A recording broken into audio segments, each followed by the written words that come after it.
typically someone would say, well, how do you go after your personal brand? Well, take 15 minutes, write down on a list 3 to 5 things that you commonly hear from people you respect, and then write a mission statement and then begin to build kind of a story, and that is your personal brand. That's right. But you don't necessarily start that way. Tell us about your approach there. So I think that approach has some value, but I think it's kind of entry-level work. But the work that really differentiates a person is much deeper than that. And it's words like identity. Your brand needs to be a reflection of your identity. So as you sit with yourself and you reflect over maybe the last 15 or 20 years of experiences, and you start to understand, who am I and what am I all about? Super deep, powerful questions. So we're going to sit with people and try to drop them as deep as we can go into that, because that's the thing that is going to fuel a brand. Yeah. And the better connection you can make, the deeper connection you make with yourself, the better the brand language gets. The better the personal brand language gets. Otherwise, you get some generic language.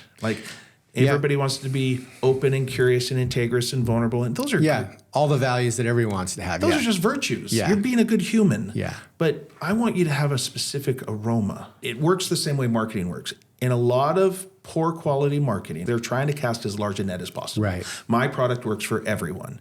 Well, in marketing, we know if you're saying everyone, anyone, or all the time, you're saying nothing. When we're doing identity work, sometimes what we're doing, what you're describing, is driven by a desire to fit in. I need to learn how to fit into my company. Right. But in this kind of work, it is about distinctiveness. It's about exclusion. Yeah. It's about subtraction.